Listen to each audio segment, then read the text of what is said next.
Télérama, Cercle Polar, les dessous du roman noir. Bonjour à tous, bienvenue dans le Cercle Polar. Bonjour Christine Fermiot. Bonjour Michel Abesca. Alors on va donc parler des livres de février, des livres qu'on a particulièrement aimés. Qu'on peut même lire en mars. Qu'on peut même lire en mars, oui c'est sûr, et même en avril. C'est vrai qu'on est un peu, avec ce flot incessant de parution, on est un peu comme ça, on devient fou quoi, Oui. Parce qu'un livre qui est paru en janvier ou en février, on peut le lire toute l'année, c'est toujours une nouveauté. Alors Une guerre sans fin de Jean-Pierre Perrin qui paraît chez Rivage Noir. Ensuite, on parlera d'un roman américain de Attica Locke. C'est une femme, elle a écrit Bluebird et ça paraît chez Liana Levy. Et puis enfin, La République des faibles de Gwenaël Bulto qui paraît à la Manufacture de Livres. Joli programme. Plutôt avec à la fois de l'éclectisme et une espèce d'union comme ça de ces trois livres autour des personnages qui sont peut-être plus des fragiles que des héros absolus. Oui, c'est sûr. Alors on va commencer par Une guerre sans fin de Jean-Pierre Perrin, l'ancien correspondant de guerre, l'ancien grand reporter de Libération, et qui a écrit un roman très réussi. Tout à fait, et d'ailleurs j'ai fait le maximum pour pouvoir le présenter moi-même, tant je suis enthousiaste à la lecture de ce livre. Oui, vous le disiez, Jean-Pierre Perrin, c'est un grand reporter, il est spécialisé Proche-Orient, Moyen-Orient, il a beaucoup travaillé pour le journal Libération, mais il continue à s'intéresser et à travailler en indépendant pour d'autres journaux. Ce livre-là, Une guerre sans fin, le titre est parfait parce qu'effectivement, c'est cette guerre éternelle qui se déroule en Syrie. On a trois personnages. Le premier que, je ne sais pas pour vous, on en reparlera après, qui est un peu notre préféré parce que Juan Manuel, c'est un franco-espagnol. Il a été fait prisonnier. Il est au début du livre, presque à la frontière turque, il a été libéré, un otage libéré, il va passer cette frontière. Dans les geôles de Daesh et il est juste donc libéré. c'est tout ce qu'il porte lourdement sur son esprit et son corps, après ces mois épouvantables comme otage. On a un autre personnage qui est tout à fait intéressant, qui est Alexandre, qui lui est un diplomate, lui est obsédé aussi par la guerre. Donc cette guerre sans fin, c'est un titre aussi pour lui. Il est obsédé aussi par un passé, par une famille qui a souffert et vécu et est mort avec la Shoah. Oui, parce qu'en fait, sa famille a été déportée et il va chercher en fait un peu en permanence la mémoire, et notamment en Syrie, d'Aloïs Brunner, qui dirigeait le camp de Drancy, d'où sont partis beaucoup de membres de sa famille. Et Aloïs Brunner, qui après, c'est fascinant d'ailleurs ça, a été un des conseillers pour organiser en fait la traque, la torture, etc. de la famille Assad, Hafez et ensuite Bachar. Donc tout ça est très lié entre son passé et le présent. Et puis Daniel, qui est lui plus un mercenaire qui part en expédition, et tout ça étant autour d'essayer de sauver, de retrouver la fille, une jeune femme, la fille d'un ami pour Daniel, une jeune femme américaine qui a été emportée et en quelque sorte déportée elle aussi. Alors qu'est-ce qui vous a particulièrement touché Vous voulez que je le dise tout de suite? Oui. Oui, parce que en fait, j'aime beaucoup ces trois personnages parce que ce sont des obsédés, chacun à leur manière, de la guerre, de la paix et de tout ce qu'ils portent dans leur esprit. J'ai été fascinée surtout parce que Jean-Pierre Perrin, c'est quelqu'un qui connaît absolument parfaitement ces guerres, la Syrie, la douleur des familles. Et il le raconte à la fois comme un écrivain et comme un journaliste. C'est-à-dire qu'on a l'impression de le vivre avec lui, des choses qui sont absolument vraies. Il n'y a aucune tricherie dans sa façon de raconter ce qu'il a connu, ce qu'il a fréquenté, ce qu'il a vécu et les gens qu'il a rencontrés. Et en même temps, il y a chez lui cet amour de la littérature qui passe à travers le personnage franco-espagnol qui est fasciné par Lorca. Et on voit chez Jean-Pierre Perrin sans cesse ce mélange du journaliste qui veut raconter l'histoire vraie et de l'écrivain qui veut faire des pauses littéraires et écrire véritablement un roman? Oui, alors moi j'ai beaucoup apprécié ce livre aussi. Je dirais que c'est vrai que le principal intérêt, c'est la connaissance intime en fait que Jean-Pierre Perrin a de tout ce qu'il raconte. Tout à fait. À la fois des lieux, des gens, des moments. Il était à Homs sous les bombes en 2012 et notamment quand le centre de presse où il était avec d'autres journalistes a été sciemment bombardé par Bachar el-Assad. D'ailleurs, il se glisse dans oui, l'histoire. alors voilà, et c'est ça que j'allais dire. Il y a beaucoup de finesse là-dedans. En fait, il se met en scène avec beaucoup d'humour, avec beaucoup de distance. C'était un moment terrible puisque c'est le moment où sont morts dans ce bombardement la journaliste américaine Marie Colvin et le photographe Rémi Ochlik. Lui, il se met en scène et, je disais avec distance, par exemple, il se montre comme un le petit soir, personnage il se met avec secondaire. son pyjama jaune J'adore pour ce genre de dormir. choses. Il y a beaucoup de choses comme ça. Moi, j'ai beaucoup aimé à la fois le caractère très réaliste de ce livre, passionnant par tout ce qu'il a vu, qui rend si bien. Et puis, il y a une dimension poétique dans ce livre-là, et notamment le personnage dont vous parliez, le franco-espagnol, Joan Manuel, il a rencontré des gens, lui, il a eu la chance de sortir, il a rencontré des gens qui n'en sortiront pas. C'est très émouvant, évidemment. Et il a échangé, et il raconte ces échanges avec un prisonnier américain qui, lui, est resté effectivement emprisonné à propos de littérature. À propos de musique, il parle beaucoup des Rolling Stones. Et puis de musique, littérature, de poésie. Il parle de Lorca, il parle d'Hemingway, il parle d'Orwell, etc. Il y a beaucoup de parallèles avec la guerre d'Espagne, d'ailleurs.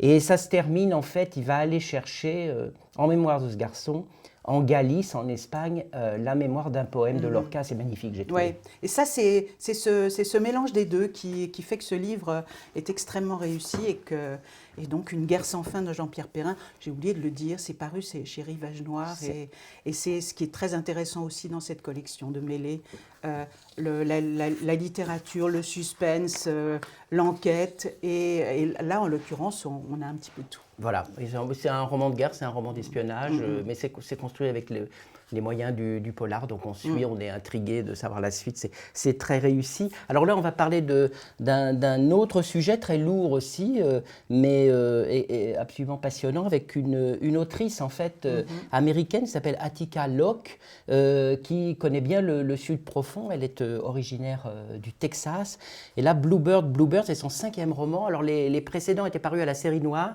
Ça s'était arrêté, puis heureusement, Liana Levy a la bonne idée de reprendre l'œuvre, donc là en l'occurrence le dernier roman d'Attica Locke. Alors en fait, Attica Locke, elle est romancière, elle est scénariste, elle est productrice de télévision, elle sait construire une intrigue, et j'ai trouvé, enfin vous me direz si vous êtes d'accord, mais c'est magnifiquement construit. Donc pour faire très très vite le pitch, on est en 2016 au Texas, dans un petit bled proche d'un bayou, et il va y avoir 2 cadavres qu'on va trouver dans le bayou. D'abord celui d'un noir, c'est un avocat de Chicago, originaire de là, il est revenu dans son pays d'origine, on ne sait pas pourquoi et malheureusement ça s'est très mal fini pour lui. Et puis il y a le second cadavre, c'est une jeune femme blanche qui était serveuse dans un bar, et d'ailleurs tout va s'organiser autour de ces 2 bars qui sont face à face à 500 mètres de distance. Drôle, oui. Il y a le bar des Noirs, en fait, qui est tenu par une vieille femme. D'ailleurs, j'ai adoré le personnage de Geneva Sweet.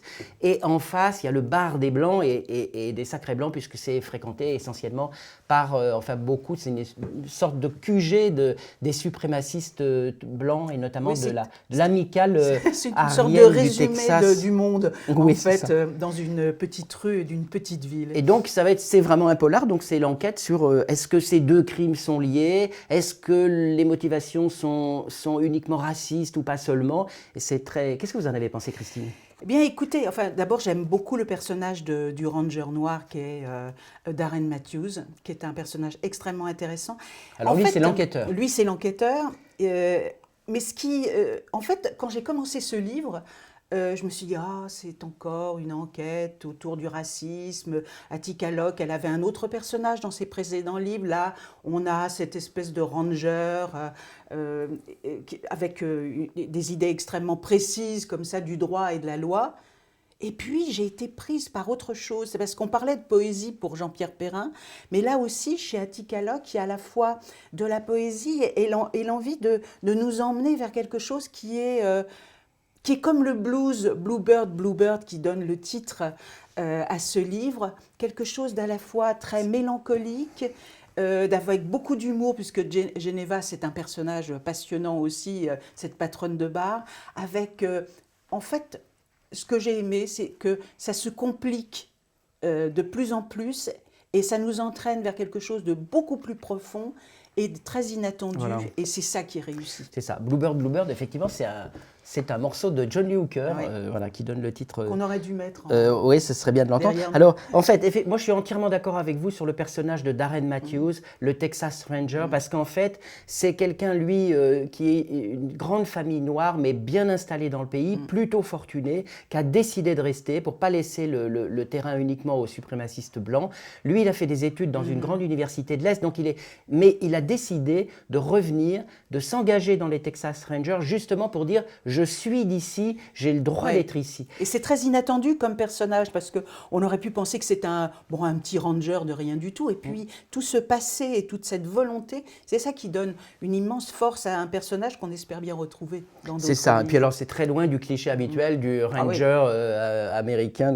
Et puis je dirais en dernier, et là je vais un peu dans votre sens, c'est que c'est, comment dire ça, c'est extrêmement, elle connaît tellement bien la situation de la région que tout ce qu'elle dit sur le racisme, mais aussi sur les liens entre les communautés, malgré ça, des liens secrets, d'ailleurs des histoires de famille entre les blancs, les noirs, etc., c'est d'une telle finesse que c'est réellement passionnant sur le fond aussi. Oui, il y a un peu tout. En fait, elle rejoint un peu Jean-Pierre Perrin entre la connaissance du terrain et la volonté de raconter des histoires de romans noirs. Voilà, alors il faut le lire bien sûr en écoutant John Lee Hooker en fond sonore, puis plein d'autres, vous verrez, il y a plein de citations musicales, d'ailleurs ça donne très envie, moi j'ai été en écouter plusieurs que je ne connaissais pas.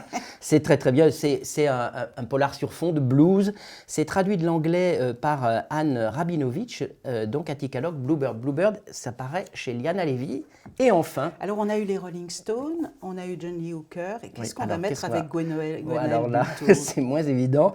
La République des faibles de Gwenaëlle Bulto qui paraît à la Manufacture de livres. Et là, alors, on retourne vers en 1898, en fait, toute la fin du 19e siècle, le moment les débuts de la Troisième République, l'affaire Dreyfus, etc. C'est un fond historique absolument passionnant, effectivement. Mais ce qui est très intéressant dans ce livre, c'est qu'on est dans un quartier de Lyon, qui est donc la Croix-Rousse, entre la Croix-Rousse et ce qui est un petit peu la banlieue de la Croix-Rousse, en quelque sorte, avec Caluire. Et le livre, en fait, c'est bien sûr un meurtre au départ. La découverte par un chiffonnier d'un petit garçon qui a eu la tête tranchée, qui est dans un meurtre horrible. Et il y a cette enquête, effectivement, pour comprendre qui a tué et pourquoi. Mais en fait, le héros de ce livre-là, c'est plutôt toute une population. En fait, il n'y a pas vraiment, il y a un policier, il y a un pharmacien extraordinaire, il y a énormément de personnages féminins qui sont passionnants dans cette histoire-là, mais c'est en fait comme tout un peuple lyonnais d'un quartier où il y a la misère, la saleté, où tout est pouilleux, où tout est difficile, et il raconte, Gwenaëlle Bulto, pendant ce premier roman, qui est vraiment un roman historique et un polar, il raconte tout ça, toute cette population-là. Et je trouve que c'est ce qui permet d'ancrer complètement ce livre dans la réalité et du terrain, la réalité du terrain, dans la réalité de ce village qu'est la Croix-Rousse, et dans la réalité de l'histoire avec là aussi, les il y a un côté Dreyfusards, les documentaire. anti-Dreyfusards. Mais c'est quand même une enquête passionnante aussi. Et je trouve que pour un premier roman, La République des faibles... C'est une époque, alors ça montre quand même, comment dire, en tous les cas, une partie de la Troisième République antisémite, xénophobe, sexiste, enfin c'est très... Oui, non, c'est passionnant. Extrêmement sympa. Et moi, les personnages féminins sont formidables. Ils sont formidables. Et j'ajouterais une chose, parce que je partage tout à fait votre point de vue, c'est l'écriture. Il a fait un travail sur la langue pour évidemment la faire résonner 19e siècle, avec des mots, des expressions de l'époque et tout. Il y a quelque chose de Zola, il y a quelque chose de Dickens un peu, j'imagine que ce sont sans ces modèles. Et c'est vrai que pour un premier roman, c'est assez époustouflant et j'espère bien qu'il y aura une suite ou qu'il va continuer, qu'il y aura un roman derrière. Puis, cette écriture, elle n'est pas cliché non plus, Non. donc c'est bien. La République des faibles de Gwenaël Bulto qui paraît à la manufacture de livres, et ben voilà, ça fait... On va s'arrêter là ouais. parce que c'est déjà... On en a d'autres en tête, mais on les garde pour la prochaine fois. Oh, vous verrez la prochaine fois. Voilà, alors au mois prochain, bye bye. Télérama. Cercle polar. Les dessous du roman noir.